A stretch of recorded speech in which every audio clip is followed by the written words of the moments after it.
Isso, maravilha. Nós paramos na semana passada, na sexta-feira passada, falando um pouco do batismo de Jesus. Quem não participou, o que nós falamos? Falamos um pouco sobre o que é cristologia, nessa preparação para o pessoal da Catedral São João Batista, né, de Barreiras, e também para o curso permanente de História da Igreja, lá em São José do Vale do Rio Preto, aqui em Petrópolis, na Diocese de Petrópolis. Amanhã, inclusive, é aniversário do Padre João Rosa, não é isso, Alex? 18 de maio, não é aniversário do Padre João amanhã? Não sabe? Ninguém sabe se é aniversário do Padre? É aniversário do Padre, 18 de maio. É dia também do aniversário do Papa João Paulo II. O Padre João, quando estava em Roma, inclusive, acolitou a, a missa dele, né? Então, amanhã é aniversário dele. Vou ligar para ele, meu amigo. Então, falamos um pouco sobre cristologia, sobre o que é cristologia, que é uma disciplina dentro da teologia que vai colocar o Cristo total. A cristologia é uma parte da teologia que trata sobre Cristo, estuda Jesus Cristo como verbo encarnado, filho de Deus, e Jesus como nosso Salvador e Redentor, tal como propõe a fé da Igreja Católica. O mistério de Cristo, que se refere à sua pessoa e sua obra de salvação, sua obra salvífica.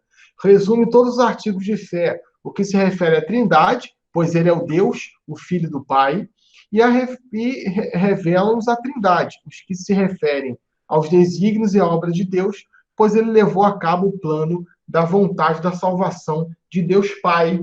Tá? Isso quando a gente entrar em eclesiologia, que talvez seja o nosso próximo tema, a gente vai ver o que é a igreja no Antigo Testamento, tá? O que se refere à igreja no Antigo Testamento, como a igreja verdadeiramente é uma obra da Santíssima Trindade, do Pai, do Filho e do Espírito Santo.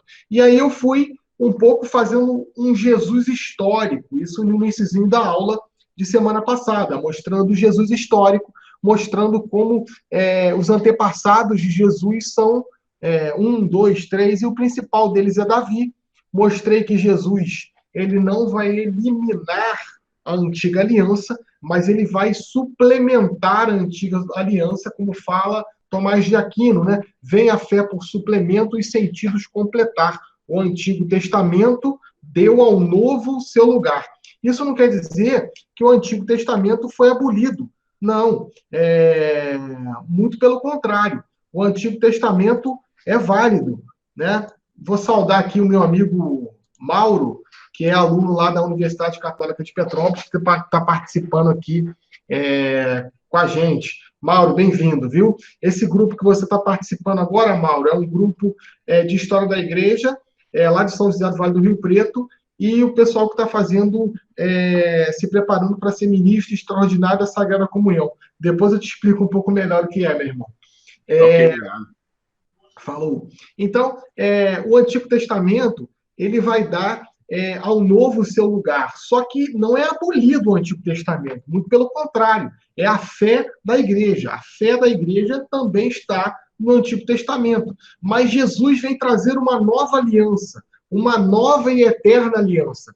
Nesse sentido, o Papa Bento XVI, numa carta que eu mostrei para vocês, se não me salvo engano, na semana retrasada, para o pessoal de São José do Vale do Rio Preto, a carta do Papa.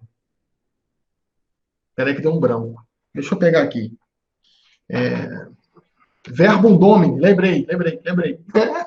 Verbum Domini, a carta do Papa, que ele vai falar justamente como existe nas Sagradas Escrituras, tá? No Novo Testamento, na pessoa de Jesus, um sentido de continuidade. O que isso quer dizer? Jesus é verdadeiramente o Messias, tá? Não o Messias que os judeus queriam.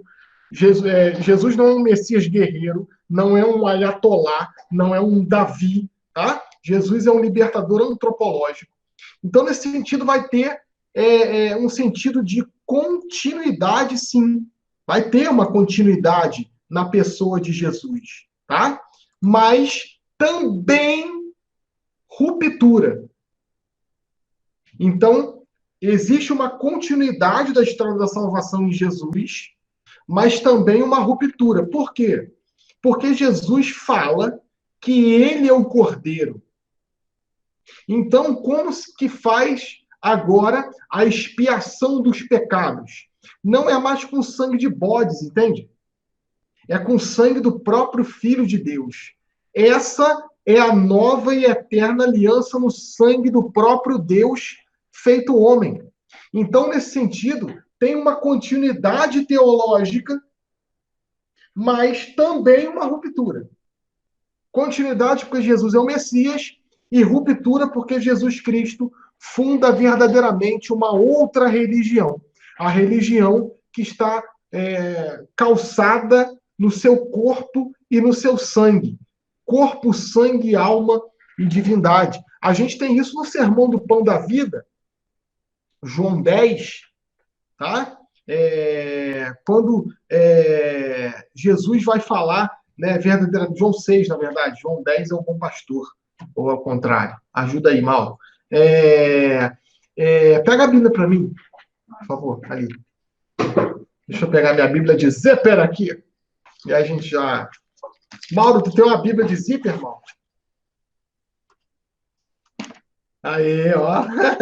Deixa eu achar aqui, ó. Tá aqui na mão. Ó. João 6.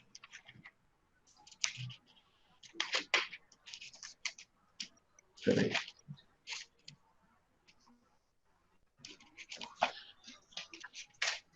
Isso, João 6 é o sermão do pão da vida, exatamente. João 10 é o bom pastor. Que alguns teólogos, alguns exegetas vão falar que, na verdade, é um sermão só, que é uma continuidade. Jesus, em João 6, ele vai fundar o cristianismo. Ele vai instituir a Eucaristia. É interessante que o Evangelho de São João é o único evangelho que não vai narrar a Santa Ceia, a última ceia. Tá? Ou a primeira ceia, né? A ceia do seu corpo e do seu sangue. Mas onde está a instituição da Eucaristia no Evangelho de São João? Em João 6. Né? Ele vai multiplicar os pães, tá? E depois vai falar que ele vai dar um outro pão. Tá? E começa muito, muito firme essa passagem. Né? Ele vai falar, olha, vocês não vieram aqui porque ouviram eu falar. Vocês vieram aqui porque eu dei pão a vocês. Eu dei de comer e beber. Por isso vocês vieram. Mas eu vou enviar um pão que é diferente. E aí ele começa todo esse sermão. Né? Lá em João 6, 35, eu sou o pão da vida. Quem vem a mim nunca mais terá fome. E o que crê em mim nunca mais terá sede. Eu, porém, vos disse, vós me vedes, mas não credes. Todo aquele que o Pai me der, virá a mim. E quem vem a mim, eu não o rejeitarei, pois desci do céu para fazer não para fazer a minha vontade, mas a vontade daquele que me enviou. E a vontade daquele que me enviou é esta, que eu não perca nada do que ele me deu, mas o ressuscite no último dia. Sim, esta é a vontade do meu Pai. Quem vê o Filho e nele crê, tem a vida eterna. E eu ressuscitarei no último dia. E ele avança. Ele vai falar que tem que comer a carne dele e beber o sangue dele. Isso para o judeu é abominável. Por que para o judeu é abominável? Porque hoje, nós, da sociedade ocidental, nós temos a concepção de alma espiritual. Isso não é nenhuma questão. Qualquer um, até mesmo uma pessoa que não é religiosa, entende que nós temos uma alma, um espírito. Isso não vem das passagens judaicas. Isso não vem do judaísmo. O judaísmo vai intuir o famosíssimo ruá, que é o sopro do espírito. Mas essa concepção de alma espiritual é uma concepção grega, que Paulo traz essa concepção grega, principalmente na primeira carta aos Coríntios, né, quando ele fala dos dons e carismas, lá, 2 Coríntios 12, 4, a diversidade de dons, mas um só, é o Espírito. Ele está falando do Espírito Santo, mas que vai infundir no espírito humano também. Entende? O Espírito Santo que transforma o espírito humano. Isso não acontece no judaísmo. Não acontece. Bruno, então qual que é o centro da vida do judeu, se não é a alma e o espírito? Qual que é a diferença de alma para espírito, né? Não fique preocupado que depois eu vou falar isso com mais calma. Alma é animação.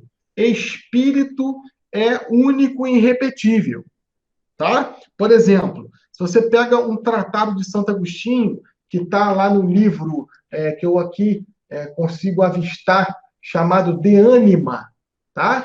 De Anima. Ele vai falar a diferença de ânimos para ânima.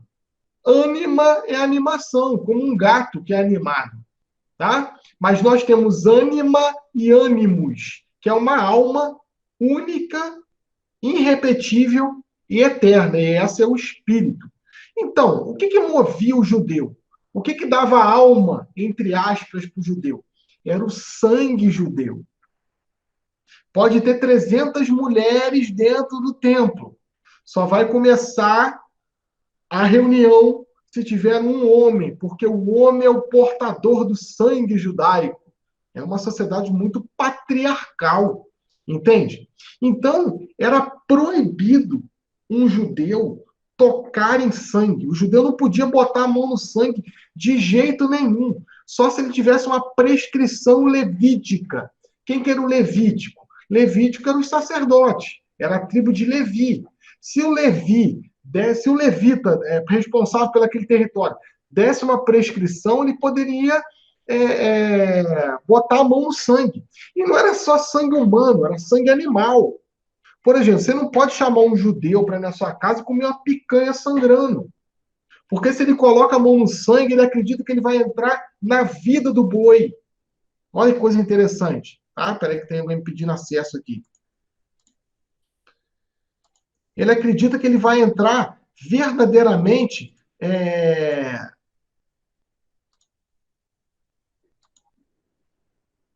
Peraí, deixa eu só abrir aqui rapidinho. Ele acredita que verdadeiramente ele vai estar entrando na vida do boi. Por exemplo, aonde que a gente vai conseguir ilustrar isso no Novo Testamento? Aonde que a gente vai conseguir perceber isso no Novo Testamento? Quem lembra? No Bom Samaritano. Por que ninguém cuida do cara que está todo ensanguentado? Primeiro, porque era sexta-feira. Se o cara bota a mão no sangue na sexta-feira, irmão, acabou o final de semana do cara. Ele fica impuro, ele não vai poder participar do templo, ele não vai poder fazer as oferendas, ele não vai poder sentar à mesa com a sua família porque ele vai estar impuro, porque ele tocou no sangue. Aí vem um que fala que para ter a vida com ele, tem que beber o sangue dele, tem que comer a carne dele. Olha como é que isso choca. E como é que isso para o judeu é abominável. Você pega o motivo das perseguições judaicas, tá? No cristianismo era justamente essa. Como pode um Messias crucificado? Paulo, por que Paulo persegue o cristianismo ferozmente? Porque era inconcebível para ele, ele tinha certeza, dentro da lógica judaica dele, que Jesus jamais seria o Messias. Porque o Messias não poderia ser crucificado. Maldito é o homem em que é suspensa do céu e a terra. Está lá em Deuteronômio. Mas a aliança, a nova e eterna aliança, nesse sentido, vai romper com o judaísmo. Porque é o sangue verdadeiramente do Cordeiro. É interessante que um pouco mais para frente a gente vai ver isso, quando a gente chegar em Roma, nas perseguições romanas, vocês vão perceber que o romano vai perseguir o cristianismo justamente porque ele acha que o cristão é antropofagista. O que é antropofagia? É comer carne humana. Porque eles iam para o cemitério, comer a carne, beber o sangue de um tal de Jesus, que já estava morto há 30 anos. Isso foi causando um pavor. Isso é muito interessante. Vamos avançar. Eu falei um pouco para vocês da Anunciação, tá? Mostrei para vocês na Bíblia essa passagem, como essa passagem vai divergindo, não divergindo no sentido, mas em algumas Bíblias tem algumas palavras mais explícitas, outras menos explícitas. Então é interessante, eu indiquei para vocês a compra da Bíblia de Jerusalém e também da Bíblia do Peregrino. Pega para mim, por favor, a Bíblia do Peregrino, aquela verdinha ali. Ó. Essa grande, isso. A Bíblia do Peregrino, tá? Essa aqui, ó. Então, duas Bíblias que eu considero excelentes, tá? São Bíblias calhamaço mesmo, a Bíblia do Peregrino, que é da editora Paulus, tá? Qual que é a diferença dessa Bíblia para outras Bíblias, Bruno? Eu não estava na aula de semana passada e eu não vi também o vídeo. Eu estou chegando agora, hoje é o meu primeiro dia. A diferença é essa aqui, meu caro. Você tem o texto bíblico, tá? Ó, você tem o texto bíblico aqui, tá? Isso aqui tudo é nota de rodapé, explicando o texto bíblico, tá? Essa não é a melhor tradução. A melhor tradução é da Bíblia de Jerusalém, tá? Mas a melhor explicação é da Bíblia do Peregrino. Quando você puder adquirir, compre as duas, tá? E aí você vai ter um corpo bíblico na sua casa muito interessante. Falei um pouco dessa passagem bíblica também, que é sensacional. Verbum carum factum est, o verbo se fez carne e habitou entre nós. Falei um pouco da Virgem dos Pintacilgos, né? Espero que vocês tenham meditado sobre isso na aula passada. Depois, Mauro, se você quiser, eu posso te dar acesso aos vídeos anteriores para você rever o que eu estou falando. E falei um pouco falei um pouco da vida oculta de Jesus, que é oculta, né? Jesus do templo, e paramos exatamente aqui no batismo, tá? O que é o batismo? Eu vou abrir um outro slide aqui para vocês. Rapidamente.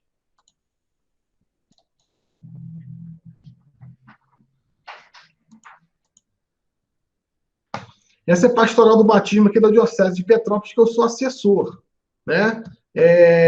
E aí tem uma passagem muito bonita do que é o batismo de Jesus. Não o batismo de Jesus, mas o batismo de modo geral, tá? Você pega, isso está no Catecismo da Igreja Católica. E esse texto foi composto no ano 300, tá? Por São Gregório Nazianzeno. Depois, no final da aula, eu vou pedir para vocês soletrarem Nazianzeno, tá? Tô brincando. É muito interessante que vai falar, né? Deixa eu só dar acesso aqui, quem está me pedindo acesso. Gabriel. Então, o Gregório, São Gregório, que é doutor da igreja, vai falar o seguinte: o batismo é o mais belo e magnífico dos dons de Deus. Chamamo-lhes dom, graça, unção, iluminação, veste de incorruptibilidade, banho de regeneração, selo e tudo que há de mais precioso. Parou. Essa é a primeira parte do texto. Agora o Gregório, São Gregório, vai explicar parte por parte. Dom, porque é conferido àqueles que não trazem nada. Entende? O batismo é um dom porque é de graça. Você não precisa fazer nada para tê-lo. Às vezes, nessas minhas andanças aí, alguém mais empolgado com uma aula, ou mais espirituoso, fala assim: nossa, Bruno, você tem o dom de falar. Você fala, você é dinâmico, né? Eu não durmo nas suas aulas, Bruno. Isso é um elogio muito grande, Mauro, quando alguém fala assim: eu não durmo nas aulas do Bruno, né? Um professor de história, o pessoal não dormir é quase que uma caridade, né? Mas a pessoa às vezes fala: pô, Bruno, você tem o dom de falar. E eu fico muito triste. Por quê, gente? Porque não é dom. Dom é se eu não fizesse esforço nenhum para isso. Entende? Eu tenho que estudar todos os dias. Todos os dias eu estudo. Na realidade, não é o dom, é um talento. É diferente, né? Eu estou cultivando um talento. Mas é um pouco isso. Se eu não estudar, se eu não cultivar o talento, aquilo fica morto. Entende? O dom é diferente de um talento. O talento você tem, você cultiva ou não. O dom é uma graça. É conferido àqueles que não trazem nada. Graça, porque é dado mesmo aos culpados. Deus faz nascer o sol, meu caro, sobre justos e pecadores, sobre santos e pecadores, tá? Batismo, porque o pecado é sepultado nas águas. Então, o pecado de concupiscência, o que é o pecado de concupiscência? É o pecado de Adão e Eva. Pô, Bruno, mas uma criança tão pura, ela não cometeu pecado nenhum. Não cometeu pecado nenhum. Mas ela ela tem a marca do pecado, tá? Uma marca espiritual. E essa marca tem que ser lavada nas águas. Mas não apenas isso. O pecado não simplesmente limpa, o batismo não simplesmente limpa o pecado. O batismo vai incorporar esse neófito. O que é neófito? Esse novo filho ao seio da comunidade cristã. Entende? Então é um rito de passagem, né? Porque é batismo porque o pecado é sepultado nas águas, tá? O pecado de concupiscência, o pecado de herança. Por exemplo, eu falei para vocês na aula passada do meu antepassado, que era lá o Aldo Tamancold, meu avô, o Federico Tamancold, que era meu bisavô. O que eles deixaram para mim? Nada. Deixaram nada. Deixaram para os meus tios, né? Meus tios mandaram minha mãe para viajar, minha mãe era pequena. Quando minha mãe voltou com 17 anos, não tinha nem casa para morar. Né? Eu moro na rua que tem o meu nome. Só que a casa que eu moro é alugada, né? Parente é bacana, né? Depois eu vou editar o vídeo, tá, gente? Parente é bacana. O que acontece? Se o teu parente morre e te deixa graça, dom, dinheiro, frutos e bênção, você recebe isso. Mas se teus parentes não te dão isso, você nasce com dívida. Tá? Um pouco essa analogia. Tá? Unção, porque é sagrado e régio, como aqueles que são ungidos. Iluminação, porque é luz irradiante. Veste, porque cobre a nossa vergonha. Banho, porque lava. Selo, porque nos guarda. E é sinal do senhorio de Deus. Isso é Gregório Nazianzeno. Isso está no Catecismo da Igreja Católica,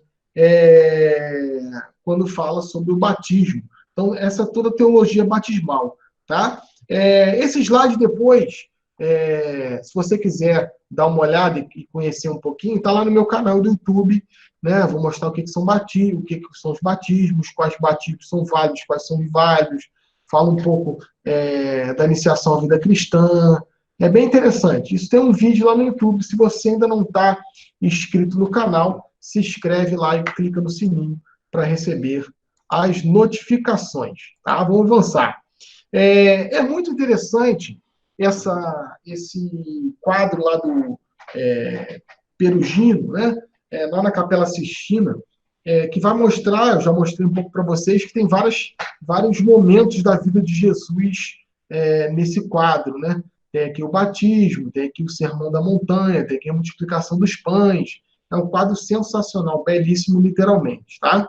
Aqui você tem a imagem da Toscana, bem bacana. O que acontece? Jesus, para cumprir as escrituras, é batizado pelo seu primo, João Batista. João Batista vai pregar um batismo de conversão, tá? Aplanar os caminhos do Senhor. E quando aparece Jesus, ele fala, olha, esse aí é o Cordeiro. É esse que eu estou preparando o caminho.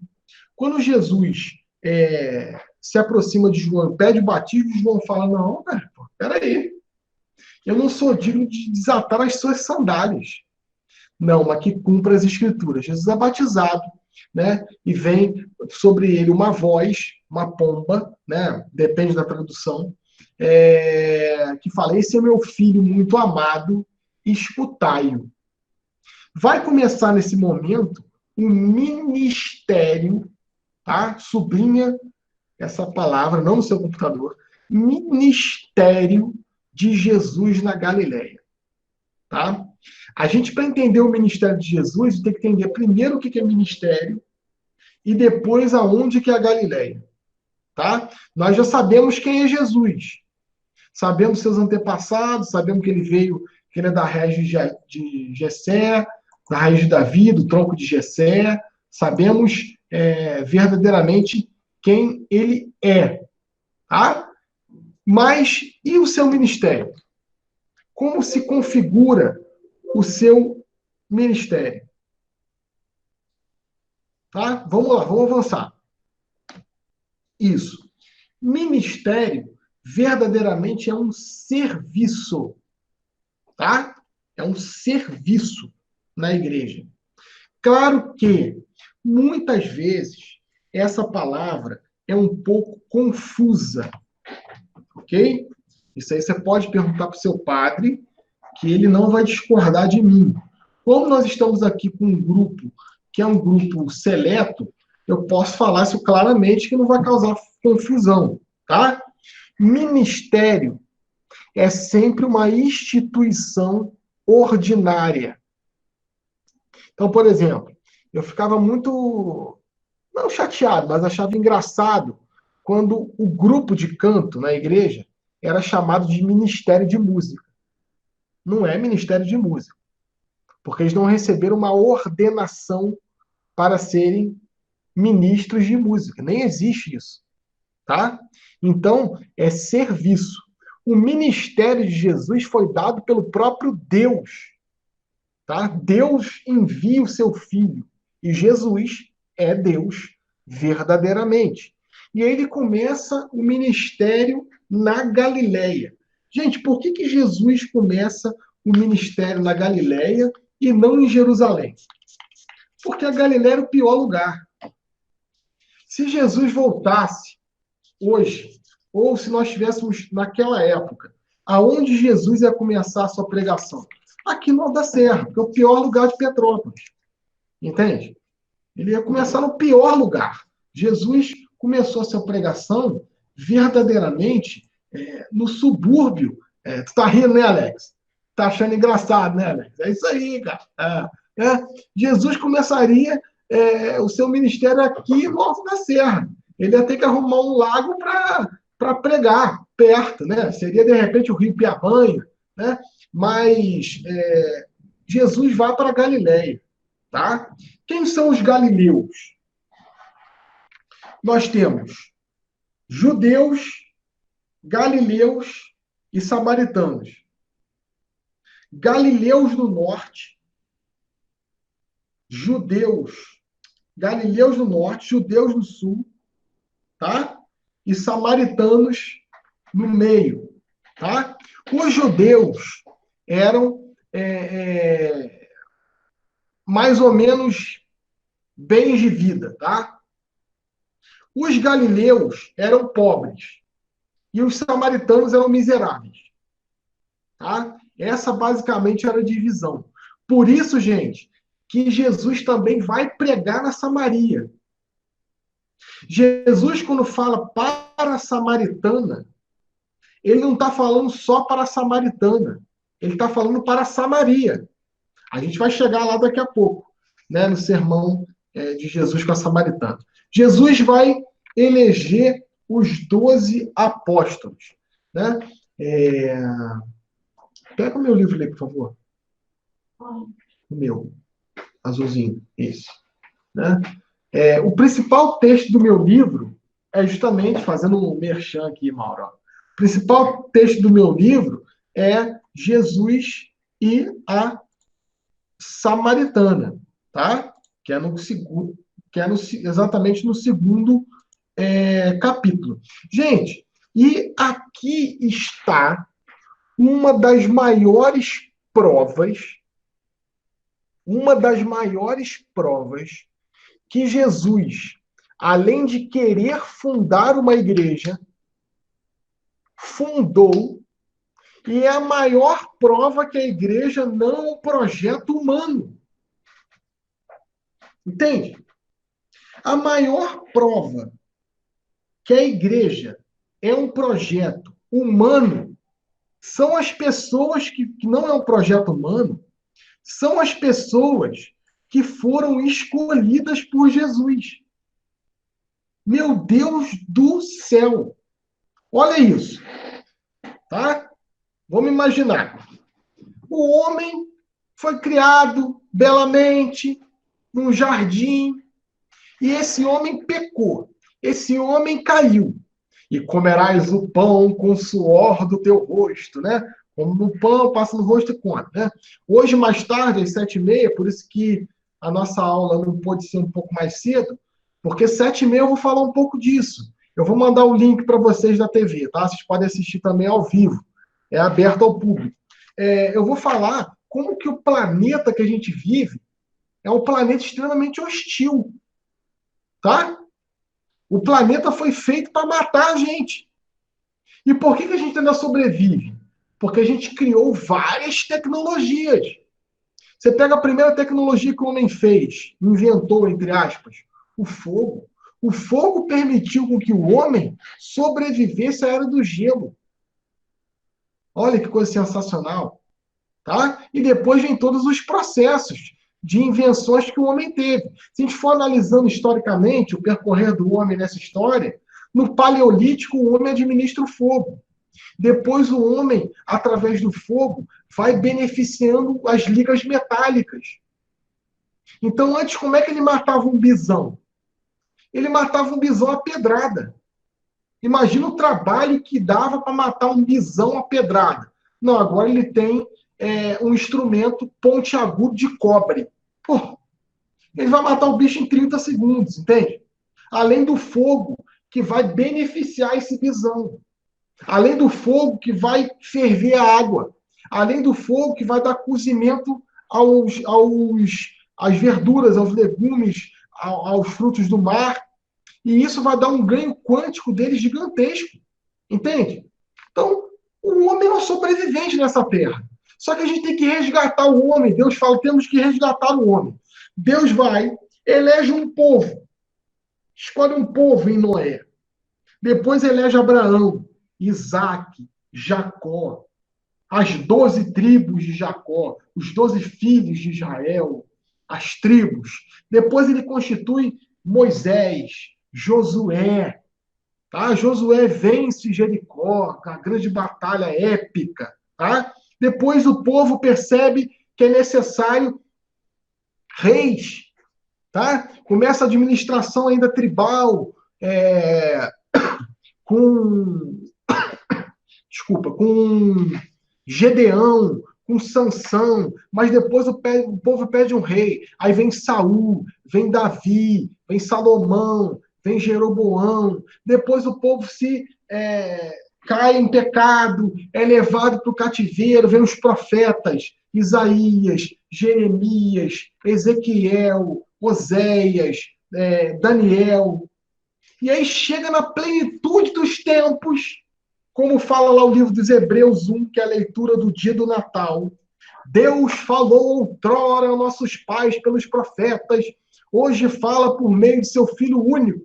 E aí o verbo de Deus se faz carne e a gente tem que salvar a humanidade. Jesus vai começar a sua pregação. Rapaz, mas olha os colaboradores dele. Olha os colaboradores de Jesus. Humanamente, se você olhar para os 12 apóstolos, essa empreitada de Jesus, esse empreendimento de Jesus, tinha tudo para dar errado, gente. Tudo para dar errado. E ele depois ainda vai eleger um outro apóstolo, que é Paulo, que perseguiu ele a vida inteira. Humanamente, é quase impossível.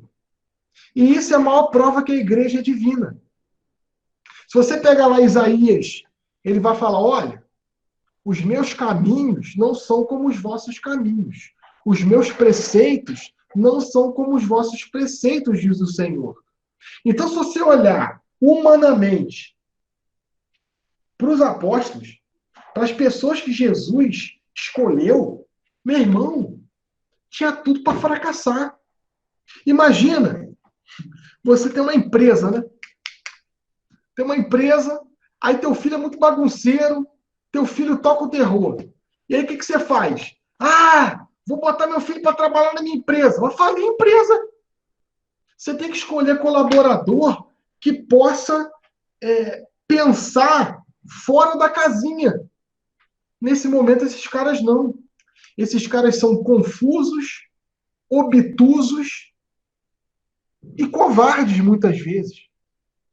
Claro que Jesus vai fazendo todo um propedêutico com eles, e depois da vinda do Espírito Santo, eles fazem prodígios maiores que o próprio Jesus. Como o próprio Jesus disse, olha, eu vos enviarei o Espírito Paráclito e vocês vão fazer prodígios muito maiores do que eu fiz. Qual o maior prodígio que os apóstolos fizeram? Sustentar a igreja até agora, em 2020, a essa hora. É o maior milagre de Jesus a igreja não ter acabado. Porque como a gente se esforça para a igreja de Nosso Senhor Jesus Cristo acabar, né? E a maior prova que ele é divina. Nenhuma hierarquia eclesiástica, nenhum leigo consegue acabar com a igreja. Mesmo fazendo um esforço sobre-humano. Mesmo, às vezes, dando contra-testemunho desse Cristo. Eu e você. Você e eu. Tá? E não é a música do Tim Maia. Né? É um pouco isso. A maior prova que a igreja divina é que Jesus chamou pessoas que eram fracas. E ele mesmo disse, chamei os fracos para confundir os fortes. Meus amigos da catedral, se preparem, porque daqui a pouco um ou outro vai falar assim, pô, mas o padre Pedro Felipe chamou fulano de tal para ser ministro ordinário da Eucaristia? É ou não é? E vai ter aula com o Bruno Tamancoli? Vê se não é assim. Tá? Foi assim com os apóstolos. Jesus chamou os fracos para confundir os fortes. Verdadeiramente. Chamou aqueles que ninguém queria. Jesus veio resgatar aqueles que ninguém queria. Aqueles que eram verdadeiramente à margem do processo social. Entende? E aí começa a pesca milagrosa. Jesus vai começar aqui a eleição dos primeiros apóstolos. Você pega a pesca milagrosa de Rafael Sanzio, né? Rafael Sanzio, que pintou a capela, o afresco na Capela Sistina, chamada Escola de Atenas, tá? Um gênio. Ele era discípulo do mestre Michelangelo, né? Isso aqui é uma parede, tá, gente? O cara pega uma parede e faz um negócio desse. O pessoal gosta de Romero Brito, mal. Nada contra o Romero Brito, né? Mas achar bonito os desenhos que meu filho faz igual, né? Nada contra o Romero Brito, pelo contrário, um artista famoso brasileiro. Mas não tem como comparar uma arte renascentista com o Romero Brito, gente. Com quem quer que seja. Não tem pessoal. Desculpa, tá, gente? Museu do Amanhã. Não me diz nada, nem ontem, nem hoje, nem amanhã. Tá? O cara pega um vergalhão, Museu de Arte Contemporânea. O cara pega um vergalhão e dá 3 torcidas e as pessoas ficam em frente tentando entender o que aquele cara fez. Ah, gente, pelo amor de Deus, é tentar contra a minha inteligência. Aí você pega lá um Rafael Sanzio, Pesca Milagrosa, que o cara desenha o reflexo das pessoas que ele desenhou na água. É inacreditável. Entende? Então, a gente tem aqui Lucas 5, 11. Certa vez em que a multidão se comprimia ao redor dele para ouvir a palavra de Deus, à margem do lago de Genezaré, viu 2 pequenos barcos parados à margem do lago. Os pescadores haviam desembarcado e levaram a rede. Subindo num dos barcos, o de Simão, pediu-lhe que ele se afastasse um pouco da terra, depois, sentando-se, ensinava do barco às multidões. Quando acabou de falar, disse a Simão, faze-se ao largo, tá? Isso em latim é assim, ó, duc in altum est. Duc in altum est. Avance para as águas mais profundas. Lançai vossas redes para a pesca. Simão respondeu, mestre, trabalhamos a noite inteira, sem nada apanhar. Mas porque mandas, lançaremos as redes. Fizeram isso e apanharam tamanha quantidade de peixe que suas redes se rompiam. À vista disso, lá no 8, à vista disso, Simão Pedro atirou-se aos pés de Jesus, dizendo: afaste de mim, Senhor, porque eu sou um pecador. O espanto, com efeito, se apoderara dele e de todos os que estavam à sua companhia, por causa da pesca, e também de Tiago e João, filho de Zebedeu, que eram companheiros de Simão. Então temos os primeiros 3 apóstolos, tá? Pedro, Tiago e João. Olha que coisa sensacional. Agora, a Bíblia aqui vai contar de maneira resumida o assunto, né? Tem uma outra passagem, uma outra figura, na verdade, que é mais, eu acho mais interessante. É que Jesus está num plano superior. Tá? Está no plano superior. E eles estão na praia. E quando Pedro fala isso, ó Senhor, nós labutamos, nós trabalhamos a noite inteira e nada pescamos, o que Jesus faz? Jesus pega um dos pés dele e empurra o barco. Gente, eu sou professor. Já viu quando alguém que nunca entrou em sala de aula quer ensinar você o que é educação? Geralmente quem faz isso é cunhado. Tá? Já viu? Já viu quando tem alguma enfermeira aqui no grupo, né? Ó, pô, não, é enfermagem. Não sabe nada. Jesus não era pescador. Jesus queria ensinar os padres a rezar missa, nesse sentido. Jesus queria ensinar pescadores a pescar. Olha, então não foi um diálogo assim, no amor, foi um diálogo conflituoso. Ó, joga a rede ali. Cara, pô, tu entende de madeira, né, filho? Nós pescamos a noite inteira. Joga a rede, cara. Não, pô, a gente trabalhou a noite inteira. A rede tá lá na praia. Pega a rede e joga. Quando eles pegam a rede, Jesus empurra o barco. Cara, imagina, né? Já viu quando vai fazer alguma coisa? Quando o João era menor, ele fazia isso, né? Eu tava aqui digitando e ele ficava assim, ó. O que você tá fazendo aí? Foi um pouco que Jesus fez. E o que acontece? Quando Jesus manda eles jogarem a rede e eles puxam a rede lotada, isso causa um pavor. Por quê? Quem é esse que controla os peixes e a maré? E é interessante que isso vai se repetir com os apóstolos. Se você pega o Atos dos Apóstolos, vai falar: a sombra de Pedro curava. Meu Deus do céu!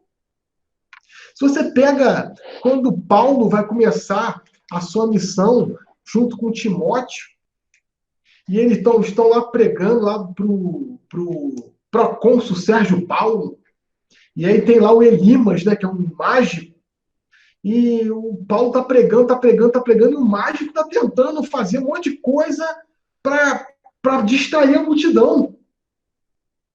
E aí Paulo olha para ele, fixa os olhos e fala assim: servo de Satanás, até quando perverterás o caminho do Senhor? E aí todo mundo para e fica olhando, e aí o mágico para também. E Paulo fala assim: pois ficarás cego. E o cara fica cego na hora. O que é isso? É o Espírito do Senhor, é o Espírito Santo. E farás milagres maiores do que eu fiz. Aqui começa o ministério de Jesus. E o ministério de Jesus é o ministério de querer e executar. Qual que é a diferença dos outros líderes religiosos para Jesus? Qual que é a diferença de Buda, Lao Tse, Confúcio em relação a Jesus? Tudo que Jesus falou, ele cumpriu. Essa é a grande diferença. Tá? Tem o Sermão da Montanha, né? Lá do Karl Bloch, tá? De 1890. A abertura até que não é tão antiga, mas é uma das mais sensacionais. É interessante que agora eu vou começar a apresentar, de certa maneira, o livro para vocês. Todas essas passagens estarão no livro que eu escrevi, tá? Então, essa passagem é o primeiro capítulo, essa é o segundo capítulo, eu vou falar um pouco de Nicodemos também, tá? Para introduzir a Samaritana. Vou falar do sermão do pão da vida e vou falar do bom pastor, tá? Mas esse é assunto para a nossa próxima sexta-feira. Maravilha, gente? Deixa eu parar aqui a transmissão.